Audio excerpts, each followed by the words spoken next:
Amables televidentes, gracias por estar nueva vez con nosotros en La Hora con Gregory. Hoy es un día muy importante para la vida jurídica de República Dominicana porque es la fecha 3 de agosto 2026 que inicia un nuevo Código Penal, la vigencia del Código Penal que desde 1884 estaba vigente, vaya usted a ver. Una gran satisfacción de poder tener en mi presencia y para deleite de todos ustedes al abogado penalista Rigoberto Rosario. El doctor Rigoberto Rosario es una persona que ha hecho muchas críticas y observaciones pertinentes, la mayoría de ellas por supuesto, sobre la creación, la evolución y la aprobación de este Código Penal que ya entra en vigencia. Es una fecha importante porque teniendo la posibilidad de escuchar al doctor Rigoberto Rosario un día como hoy, vamos a ser parte de lo que empieza y que se cierra un capítulo a otra parte en el mundo legal de la República Dominicana. Gracias, doctor, por acompañarme hoy. Buenos días, Gregory. Para mí siempre es y será un placer compartir con usted y su teleaudiencia. A sus órdenes. Mire, para usted, este día, yo mencioné en palabras un significado, pero usted que vive de la profesión, que su oficio es trabajar la ley, buscando justicia en República Dominicana, ¿qué significa 3 de agosto 2026? El 3 de agosto de este año 2026 asistimos todos los dominicanos a la inauguración de un nuevo texto legal que sanciona y establece las conductas de los ciudadanos. Es una fecha histórica que marca, ya sea de manera positiva o negativa, la justicia dominicana. Y digo de manera positiva o negativa porque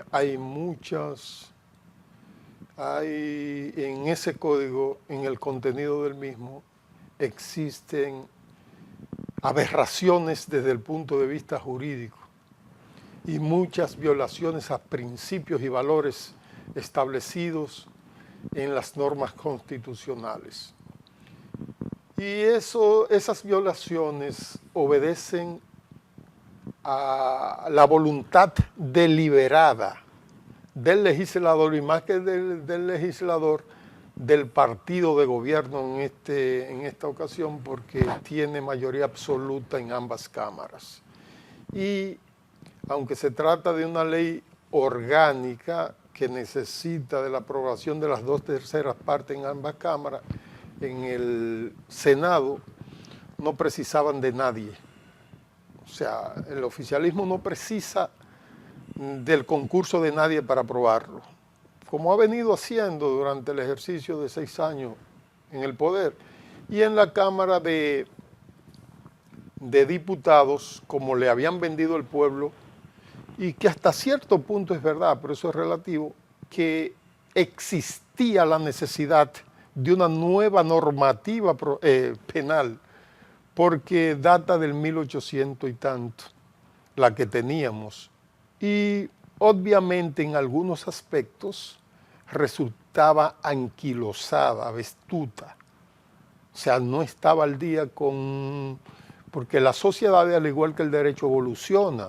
Y obviamente conductas personales en el ámbito social y económico no estaban reprimidas, que hoy en día ya a partir de hoy constituyen delitos, porque era impensable por ejemplo en el 2000, no era impensable, se veía la proyección, pero cuando se creó ese código era impensable que hubiesen delitos cibernéticos, que ya antes habían aprobado una ley de los delitos tecnológicos. Y ese tipo de cosas, obviamente en esos aspectos, que pongo como ejemplo eso, no es solamente ese aspecto, existía la necesidad de adecuar la norma represiva que reprime las acciones contrarias a la ley en la sociedad, había que adecuarla. Ahora bien, que es el punto que a mí me ha llamado poderosa la atención, en esa necesidad existente que es real, se metió de contrabando otras cosas y hemos involucionado no a 1844, mucho antes. ¿Eso será lo que a usted le motiva a mencionar que en este texto hay aberraciones jurídicas? Porque es un término muy fuerte, doctor Rigoberto Rosario. No es que fuerte. Yo creo que es el término más ligero. ¿Y cómo usted puede darnos muestra que podemos escuchar de parte suya para justificar esa aseveración que hay que tomarla en cuenta, porque usted no desperdicia palabras? No, es que es una aberración. Una aberración es todo lo contrario a la razón. Claro. Entonces, el legislador que ha modificado, que ha creado la nueva ley 7425 y luego por protestas sociales ha hecho algunas modificaciones, no lo ha hecho de manera inconsciente lo que ha hecho. Entonces, se supone, y en la práctica es así, que los legisladores tienen asesores jurídicos para legislar. O sea, me refiero, los legisladores tienen la obligación porque la función de legislar no es una patente de corso, una carta en blanco que el legislador tiene para legislar sobre todo, sobre lo que a ellos le parezca. No, hay límites. Por ejemplo, en el ámbito de los derechos fundamentales, estos, por característica fundamental, son progresivos, no regresivos. ¿Qué significa esto? No puede el legislador regresar a un estado anterior los derechos fundamentales los derechos fundamentales de la ciudadanía. No puede hacerlo, porque eso es contrario al principio de progresividad de esos derechos. Entonces, al hacerlo, comete una aberración jurídica. Pero peor aún, esa aberración que comete, la comete de manera consciente, deliberada, de manera dolosa, porque él sabe y sus asesores, si él no lo sabía, sus asesores de seguro se lo informaron, pero eso ha pasado. Mire. ¿Y qué parte de esta ley? Pero podemos señalar el artículo 310, ajá, que han instituido como tipo penal el ultraje jurisdiccional. Eso no existía, pero ni existía en la ley 7425 porque no existía originalmente. Y luego... ¿Qué es el ultraje jurisdiccional? O sea, el ultraje jurisdiccional implica, es un tipo penal que lo han creado de manera abierta, contrariando el principio de taxatividad y claridad normativa, que exige que en materia penal la ley establezca de manera expresa y clara lo que constituye un tipo penal. Un tipo penal es una infracción, una violación a la ley. Eso es elemental. Sí, pero ahí no se hace. Ahí dejan conductas abiertas de manera aéreas, de manera análogas, sin ningún tipo de definición expresa. O sea, deja definiciones como tácitas, que eso en derecho penal es inconcebible. Porque tiene que decir de manera expresa, de manera literal, qué constituye un delito y qué no lo constituye, qué constituye una infracción a esa ley. Pero ahí dice esto, que lo otro. Entonces así no. Por ejemplo, pero que es un tipo penal creado para amordazar la defensa que hacen los abogados en los tribunales, porque esa es una infracción que no la puede cometer otro ciudadano. No, esa infracción es típica y solamente la pueden cometer los abogados y las partes en el proceso. El ultraje jurisdiccional, o sea, un ciudadano ordinario ajeno a un proceso que se esté conociendo, que no asiste a una sala de audiencia y que no tiene ningún interés en ese proceso, no puede cometer el ultraje jurisdiccional, porque es el ultraje que se comete según la concepción del legislador, la concepción aberrante en el conocimiento de un proceso o en la diligencia que hace un abogado ante la secretaría. tiene necesariamente que haber un acto, un proceso jurídico, porque ahí ese ultraje comprende, protege, al único que no protege, que es el actor de primera en todos los procesos penales, al abogado, protege a los ministeriales, alguaciles, protege a los fiscales, protege a los jueces y protege a las secretarias. A los abogados no lo protegen. Los pone de lado, entonces. No, contra ellos es que se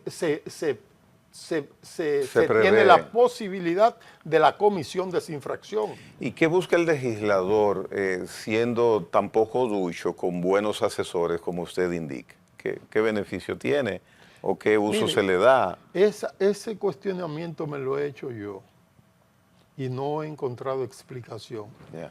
Incluso porque, como le dije anteriormente, ese no era el texto contenido en el artículo 310 en la ley 7425. Ese texto aparece, esa nueva redacción aparece. Luego, cuando por presiones sociales, el Senado, el Congreso se aboca a hacer algunas modificaciones y de ahí de manera subrepticia, de manera extraña, entonces sale esa redacción del artículo 310 que a toda luz es una aberración. Eso no pasa el tamiz de la subsunción de esa normativa en los principios y valores constitucionales, porque eso violenta de manera grosera el derecho de defensa, violenta la inmunidad del discurso forense. Asimismo, como los legisladores tienen inmunidad en el discurso parlamentario, que es el discurso que pronuncian las asambleas legislativas, asimismo el abogado tiene. No. Y existía antes de eso, en el artículo 230, 232, si mal no recuerdo, del derogado Código Penal, el ultraje a la autoridad. Y con eso nos manejamos siempre y había respeto en los tribunales. Existía el ultraje a la autoridad, pero ahora han cambiado por ultraje a la autoridad el ultraje jurisdiccional.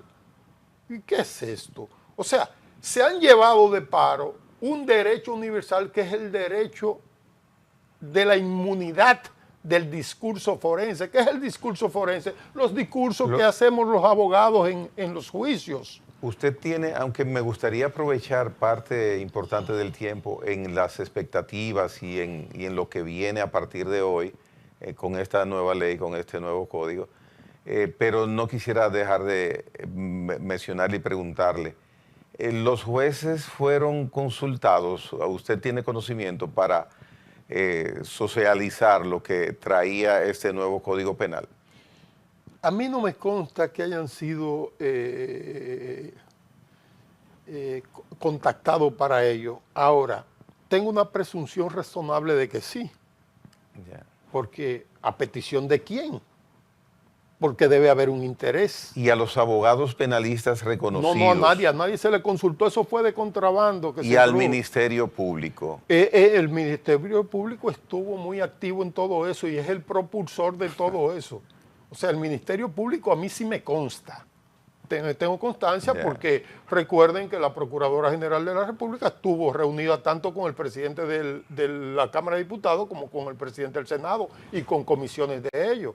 Porque, mire, hay que hacer un análisis retrospectivo breve. Con la ley 1015, donde se modificaron algunos artículos del Código Procesal Penal que se puso en vigencia en el año 2003, esas modificaciones se hicieron a requerimiento del Ministerio Público, donde se amplió el plazo de la investigación de duración máxima del proceso, se ampliaron todo eso, se cercenaron garantías en favor de los justiciables, que eso no, que en virtud del principio de proporcionalidad, eso es una aberración, en derecho eso no se concibe. Entonces volvíamos a estados ya superados dentro de la normativa. Y todo eso fue llevado a cabo bajo el interés del Ministerio Público, donde se ponía de manifiesto su incapacidad, porque eran ellos que prolongaban los procesos, y ellos fueron los interesados en hacer eso. Pero ¿qué pasó con esa ley? las 1015, fue declarada inconstitucional por defectos, porque no había necesidad ni siquiera de examinar el contenido del fondo, porque se violó la forma como debía aprobarse. Y entonces el Tribunal Constitucional la declaró inconstitucional por defecto de forma y prorrogó los efectos de esa declaratoria de inconstitucionalidad por un tiempo determinado que ahora mismo no recuerdo. Entonces dándole tiempo, o sea, volvimos a lo que teníamos en el 2003, no conforme con eso, porque ya ellos tienen el ejemplo de que el Tribunal Constitucional ya le dijo sobre el aspecto, pero este es otro código que está muy ligado al Código Penal, porque es el código con el cual se lleva el procedimiento, las formalidades, y se garantizan las garantías mínimas establecidas en favor de cualquier encartado. Está muy ligado al Código Penal. El Código Penal es el código que prevé los tipos penales y las sanciones que conllevan. Se me ocurre preguntarle si a usted le tocara calificar como al profesor de Derecho o universitario el nivel de buen desenvolvimiento que tiene o que tendrá en teoría este código y de elaboración del 1 al 100, ¿qué calificación usted le da? Siendo el 100, por supuesto, lo idóneo. No, mire, hay muchas personas que pecan de optimista. Yo no soy pesimista, que es lo contrario al optimista, sino soy un realista muy duro, porque expreso la cosa como la entiendo. Yo creo que del 1 al 100, yo le daría 10. Doctor Rigoberto Rosario, le daría 10, porque el hecho, mire, le digo y, esto, y no hay un dejo o no hay sí, un sentimiento pesimista en esa apreciación, doctor. Todo lo contrario, un sentimiento realista. Porque, ¿qué es lo que se trata de resguardar en el derecho penal? El Estado tiene el monopolio de la violencia. Y el derecho, no solamente el derecho penal, la ley, cualquier ley en general, está concebida como un muro de contención para los abusos de la autoridad. Entonces, si lo que se hace no se hace pensando en eso y de fortalecer ese muro de contención, y lo que se hacen son derribaciones de ese muro para que la autoridad siga violando, entonces eso a mí, en lo personal y como abogado, eso me resulta a mí incalificable. ¿Y qué entonces, el 10% se lo estoy dando porque ciertamente tiene su parte positiva. Usted dirá, pero esas son la mayoría. No, hay tipos penales que se crearon que ciertamente había necesidad de crearlo, algunos. Claro, claro. Pero tú no puedes aprovechar esa coyuntura para entonces comenzar a derribar los muros de contención legal establecidos no solamente en la Carta Fundamental, que es la Constitución, también en las leyes adjetivas, en violación a los principios y valores constitucionales que deben estar sometidas a todas las leyes adjetivas. Entonces, por eso que le digo, y el 10% no le doy menos porque hay cuestiones que están ahí, y no estoy siendo pesimista. No. Mire, y los jueces, usted poniéndose detrás del estrado en el sillón solemne de los togados que son jueces, ¿cómo usted piensa se van a desenvolver ellos? ¿Cómo manejarán esta situación? ¿Ha pensado usted cómo reciben los jueces el nuevo Código Penal a partir de hoy? Es que son los mismos jueces que hemos tenido en todos estos años. Sí, pero ¿qué significa, ¿qué significa eso? Ahora le voy a contestar. Esos jueces no han cambiado. Tenemos los mismos jueces. Ajá. Esos jueces en el comportamiento de administrar justicia, en la generalidad, casi en la totalidad, lo que expresaban eran un comportamiento soberbio, porque los jueces nuestros se creen semidioses o dioses de carne y hueso, de carne y hueso en la tierra que creen que están por encima del bien y del mal, y a los abogados, que le llaman abogados, pero le llaman abogado porque hay que ver en la forma que ellos se refieren a abogado, en manera despectiva, pero ¿qué es lo que son ellos? Pues tienen que ser abogados. Obligatoriamente, el primer requisito es una obligación sine qua non para poder ser juez. Si usted no es abogado, no puede ser juez. No pueden ser otra cosa que no sea abogado para ser jueces. Ellos parece que desprecian a los abogados, con excepciones de jueces, pero son muy mínimas, que tratan con el mayor de los respetos a los abogados de manera cortés, porque cada acción trae como consecuencia una reacción y no es verdad. Y eso usted podrá haberlo experimentado como ciudadano. A ningún ciudadano que se le respete y respeta al otro.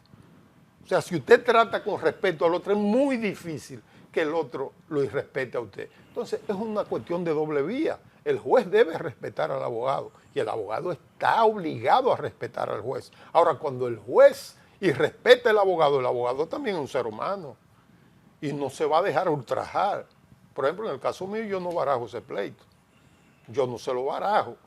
Ahora, yo no voy a faltar el respeto a ningún juez. Ahora, una cuestión es usted con entereza y determinación exigir el respeto al debido proceso y defender los derechos de quien usted encarna su defensa. Eso es otra cosa. Hacerlo con gallardía, con fiereza, con determinación. Eso yo no lo negocio. Pero eso no constituye una falta de respeto ni aquí ni en ninguna parte del mundo. Los abogados están para eso, con argumentos jurídicos y con fundamentos en elementos de prueba y en los textos penales que rijan sobre la materia. Y el Ministerio Público, quizás conozca su respuesta, usted empieza a sonreírse. No. El Ministerio Público estará agradado con ya el inicio de este nuevo código. Claro que sí. Mire, yo en algún momento he pensado que este código lo han promulgado para que se abra una rumba abierta para baile en la corrupción, tanto en el Ministerio Público como en los jueces. De verdad, lo he pensado y tiene fundamento lógico eso. En el mundo jurídico, este código, usted dice, facilita una apertura para manejos en ese entramado, en el mejor sentido de la palabra, legal.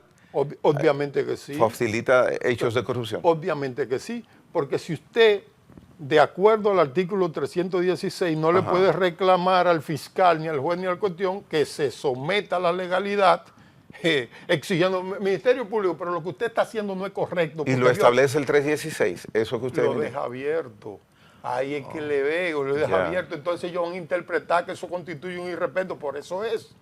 Entonces eso se convierte en una traba para el ejercicio de defensa. Le da hegemonía entonces a la decisión del juez. Y del juez y de los fiscales. Ellos podrán hacer lo que vengan, porque usted como abogado no le puede hacer objeción a nada de lo que ellos dicen, porque eso constituye un irrespeto en el ámbito jurisdiccional en virtud de lo que establece el artículo 310. Y es por eso que le digo, yo creo como que esto ha sido concebido para que haya rumba abierta para baile en el ámbito investigativo como en el ámbito jurisdiccional, porque la defensa de un abogado será callarse y aceptar todo lo que dice el juez.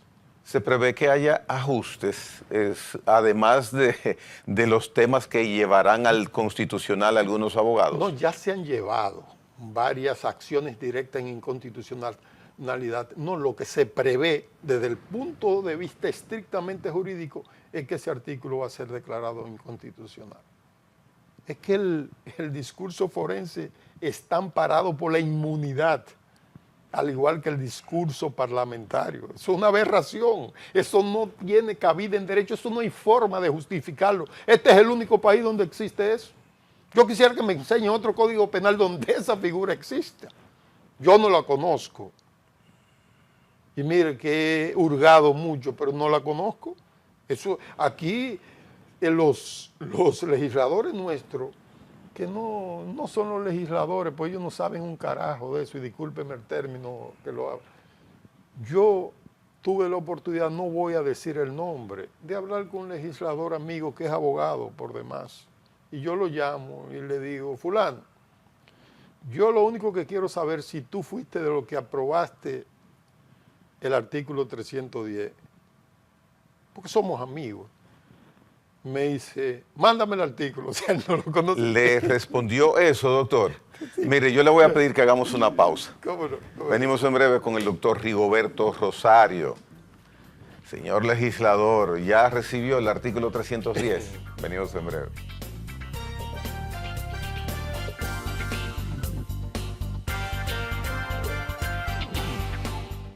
Continuamos conversando con el doctor Rigoberto Rosario. Mire, quizás en otro momento de este segmento que inicia ahora, doctor, volvamos a tocar el tema del nuevo Código Penal. Sin embargo, quiero ponerle otro tema, aprovechando el momento, porque inicia justamente por coincidencia que 3 de agosto, 5 de la tarde, ha sido convocada, realizada una reunión del presidente de la República con los miembros del Consejo Nacional de la Magistratura, que él encabeza. Ha debido para inicios de abril de este año estar prevista ese encuentro, pero es hasta ahora, bueno, es hasta ahora que se realiza. ¿Qué expectativa tiene usted? Hay unos 11 miembros de la Suprema Corte de Justicia que han de ser o refrendados o sustituidos. Quisiera conocer su opinión al respecto. Yo tengo la misma opinión que he tenido siempre. El Consejo Nacional de la Magistratura, en las vistas que lleva a cabo sobre aspirante a ocupar algún puesto en las altas cortes, es una farsa. Y es una farsa que el pueblo en general lo sabe. Porque hay, ya con esa convocatoria que se hizo, en la convocatoria que se hizo, que vencieron esos 11 magistrados, dicho sea de paso, hay que destacarlo, el día 4 de abril. Hoy estamos a 3 de agosto. Mayo, junio, julio, agosto, 4 meses después. Falta un solo día para 4 meses. Y el presidente tenía 3 meses. 5 meses. Van 5, imagínense, 5, no 4, son 5 meses. Y el presidente tenía 3 meses para hacerlo, pero ya eso a mí no me sorprende de parte de él, porque incluso para cambiar funcionario de libre designación, como el director de la policía y otros, y ministros y cosas, que hay un plazo establecido, por ejemplo, en el caso del ministro de la Fuerza Armada, igual en el director general de la policía, se vence el plazo y él no da ninguna justificación por el cual no designa su sustituto y lo deja ahí hasta que el humor de él le permite para él designarlo, porque él maneja el Estado como una empresa de la suya y cuando su humor le permite, procede a convocarlo como lo ha hecho ahora de manera burlesca, en abierta violación a la Constitución y a la Ley 138-11 orgánica del Consejo Nacional de la Magistratura y su reglamento. Yo, no, como le dije ahorita, le voy a repetir, yo soy un hombre muy realista. No soy pesimista, pero tampoco soy optimista, porque yo no puedo pensar que en esta silla yo voy a volar, porque esa silla no tiene motor. Eso es por lógica. Entonces, no puedo pensar de manera objetiva y razonable que este presidente, que un candidato presidencial de un partido de oposición le dijo a quién iba a nombrar como presidente del Tribunal Constitucional, y ni eso bastó para pararse, y le dijo cuál iban, y no él, y dijo una periodista quién iban a ser todos los elegidos, y no era que tenía una bola de cristal, y salieron electos lo mismo. O sea, en unos días yo voy a venir a su programa, usted no me va a llamar a mí, yo lo voy a llamar a usted. Aquí en unos días, cuando avance el proceso, yo voy a venir aquí y vamos a anotar los nombres de quien yo le voy a dar, quiénes van a ser los designados, lo que van a confirmar, si van a confirmar algunos, y a lo que van a cambiar y quiénes van a sustituir eso. Y no es que yo tenga una bola de cristal, es que esas informaciones fluyen, porque ya eso se hace tras bastidores. Todo lo que se celebra ahí es una farsa y es un asunto simbólico, institucional, como que se lleva alguna valoración, se hace alguna calificación. Pero, ¿cómo puede calificar el presidente del Senado la calidad de un abogado? Porque él no es abogado ni conoce nada de eso. Y otros más que son miembros ahí. Y aún siendo abogados no tienen el nivel para poder entender o calificar, determinar la calidad de unos de los aspirantes. De ahí que hay muchos con una formación vasta e importante y otros con baja formación. Por ejemplo, le voy a citar a alguien que creo que es de uno de los jueces que vence ahora mismo su periodo. Yo no soy amigo de ese señor. Nunca lo he visto personalmente. Ahora lo he seguido en su vida como juez y es un hombre íntegro. Y he oído de quien usted no se imagina cosas y he visto pruebas. De ese señor nunca he visto eso. Un hombre con una formación profesional, académica formidable. El juez Herrera Calbuccia, que aspiró a aquella vez. Que venció su Creo periodo que está de los vencidos. De los vencidos. Él debía, a su juicio, ser refrendado. Es lo menos que podrían hacer. O sea, si Herrera Calbuccia sale de la Suprema, sale ese miembro que legitima esa farsa que constituye la Suprema Corte de Justicia. Pues es un señor que le digo, y él puede atestiguar eso. Yo nunca lo he visto personalmente. Y los conozco no por la referencia como juez. ¿Y qué facilita, qué posibilita, qué produce que él sea refrendado? O que esté enllavado con el poder político, eso es lo único. Que reciba la bendición del poder político, eso es lo único. O que el poder político, o no el poder político, el presidente de la República, porque vamos a resumir eso y a decir las cosas como son. Si alguien, amigo del presidente de la República, le sugiere que lo van a confirmar.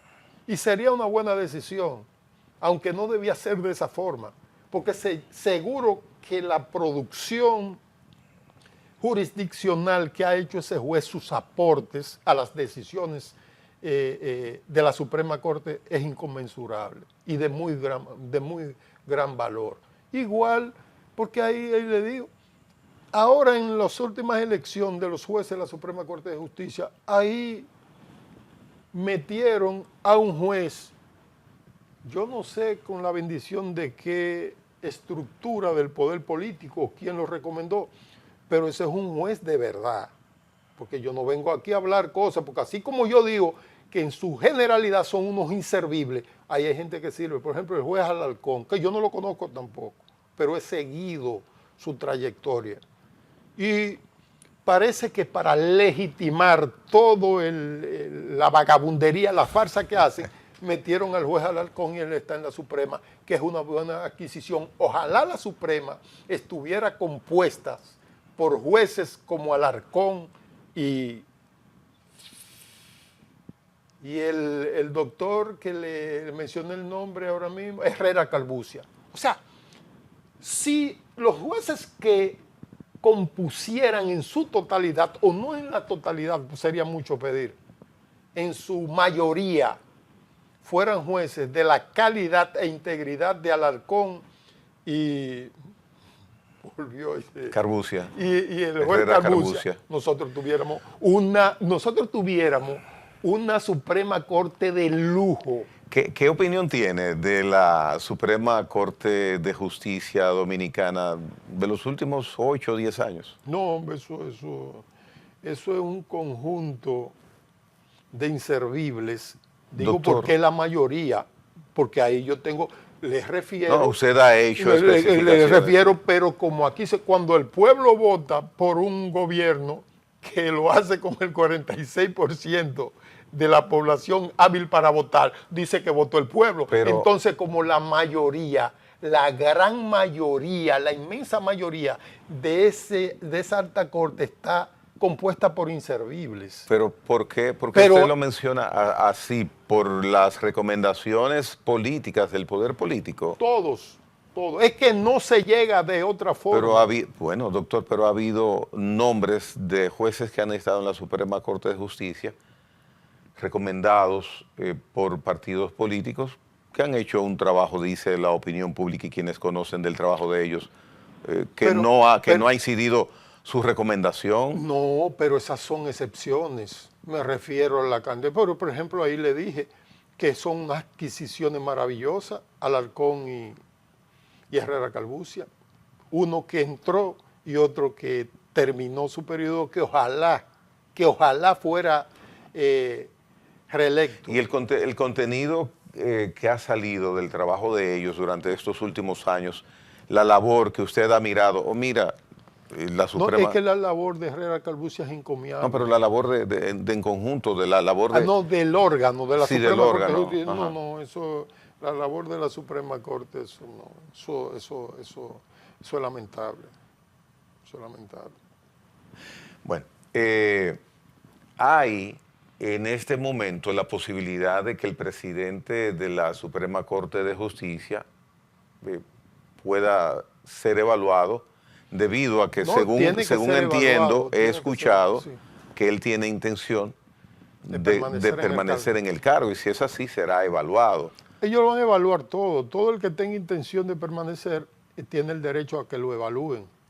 Ahora, ese derecho se esfuma cuando el poder político no tiene interés en confirmarlo. Porque por más buen trabajo que haya hecho, ellos tienen como esa discreción que eso decía un juez que no fue escogido y que aspiraba como a sostenerse. No recuerdo ahora mismo el nombre de este juez, que incluso estaba elevando algunas acciones. En principio intentó hacerlo y terminó que el Consejo no dio, ahora recuerdo, el Consejo Nacional de la Magistratura no dio motivo por el cual, no dijo cuáles fueron los motivos específicos por el cual no fue reelecto él, que él pedía eso. Y entonces dio... Y porque debió indicar la motivación de por qué no. Claro, eso, y no lo hizo. Invitó el principio de razonabilidad. No, lo hizo después que se le exigió por todos los medios de comunicación y el mismo juez exigió, y creo que Institucionalidad y Justicia, algunas instituciones de esa naturaleza exigieron eso, entonces dieron una información como justificación fundamentando eso, que al final de cuentas no llenaba las expectativas. Una cuestión para él, como un cumplido. Y entre otras cosas decía que eso es una facultad del Consejo Nacional de la Magistratura. O sea, como que ellos no tienen que dar explicaciones de nada. Te quitamos o te dejamos, ya nosotros somos lo que sabemos, en buen dominicano. En el caso del mismo presidente actual de la Suprema Corte de Justicia, ¿piensa usted que debe ser refrendado? Es que ese señor, incluso su elección en el 2019 se hizo contrariando aviesamente la Constitución y la Ley 138. Usted prácticamente sentó cátedras Sí, yo lo en dije, ese momento y más que sobre esa situación. Y más que eso después, cuando llegó el gobierno en el 2020, que hay cosas que me las reservo por el momento, yo le entregué un trabajo jurídico mediante el cual yo establecía los fundamentos por el cual, y eso le llegó al presidente. Y usted recuerda que el consultor jurídico de esa entonces, que es el ministro de Justicia, ahora mismo no recuerdo el nombre. Antoliano Peralta. Antoliano Peralta. Doctor, ¿y se le olvidó el nombre del doctor Antoliano Peralta? Yo retengo poco nombre, porque le doy poco interés a eso, pero retengo poco los nombres. Y o sea, con los nombres le pasa normalmente. Normalmente, sí, porque yo no le presto mucho interés, a menos que no sean gente que yo aprecie mucho como usted. El suyo no se me va a olvidar, ¿no? Gracias por la y, diferencia. y gente que yo tengo aprecio, pero yo no, yo lo oigo así, no me interesa, de verdad. Y entonces, en esa situación, si usted mal no recuerda, y la ciudadanía también, Antoliano Peralta llegó tirando misiles que decía que no era posible desmontarse de una patana haciendo campaña con una gorra morada para ir a dirigir la Suprema Corte de Justicia. Entonces, viendo ahí, yo digo, pues esta gente tiene la intención, va a haber algún proceso para revertir la elección inconstitucional que se ha hecho de este señor. No, hombre, el tipo se la buscó, no sé de qué forma, pero sí parece que hubo un acercamiento con el presidente de la República, que es el dueño del Consejo, sigue siéndolo, eso es así. Y permaneció ahí, traicionando a quien lo llevó, violentando la Constitución, que fue Danilo Medina, pero esa es la realidad de todo eso. Entonces, sería prolongar una violación más, porque el origen de su designación, que por lo cual van a evaluarlo, es contrario a la Constitución, o sea, sería prolongar más esa Mire, inconstitucionalidad. nosotros venimos de que sea el Senado de la República que designe los jueces. Sí.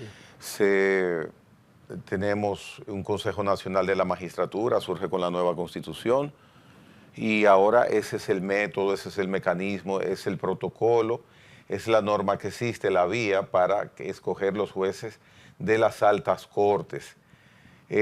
República Dominicana está asignada, evidentemente, a continuar en ese derrotero. ¿Tiene usted, doctor Rigoberto Rosario, alguna sugerencia o alguna pretensión, algún deseo de que el mecanismo de escogencia de jueces varíe? ¿O la figura del Consejo Nacional de la Magistratura sea sustituida por otro? El deseo yo lo tengo. O sea, el deseo que la selección y elección de los miembros de las altas cortes obedezca a la meritocracia, a la capacidad, a la integridad de los aspirantes a ocupar una posición ahí, yo siempre la he tenido. Ahora, una cosa es el deseo. La realidad me dice que eso no es posible mientras exista la conformación que existe ahora mismo. Eso yo lo veo, pero muy, muy ¿Y distante. qué figura podría viabilizarse a su modo de verle jurídicamente hablando? Mire, para escogerlos? En Colombia existe, no recuerdo cómo le llaman, pero es un consejo, no recuerdo cómo se llama el consejo, que es el que encarga de elegir los jueces de la Suprema, de la Sala Constitucional, incluso hasta el fiscal general de la Nación y al fiscal general de la Nación y el ministro de Justicia, que ya existen esos términos. Entonces, pero que eso el poder político no tiene esa incidencia, porque ese consejo está compuesto por jueces de ellos mismos. Oh, yeah. O sea, el poder político queda fuera de eso. O sea, el Poder Judicial escoge sus representantes. De sus representantes. Ah, pero mire qué bien. Entonces, ahí usted tiene que crear como una especie Bueno, aquí el Poder Legislativo escoge sus representantes. Igual, pero usted tiene que crear ahí necesariamente una especie de liderazgo dentro del Poder Judicial para usted alcanzar eso. Usted tiene que ser respetado por sus iguales, por sus jueces, para usted merecer que ellos den un voto por usted o que el consejo que esté ahí. O sea, usted tiene sus ventajas y desventajas. ¿Cuál es la desventaja? Que el Poder Judicial en todas partes del mundo es un órgano que carece de legitimidad democrática. ¿Cómo así? Sí, claro. Uy, ¿qué legitimidad? ¿Quién lo eligió a ellos? O sea, la legitimidad democrática la da el pueblo.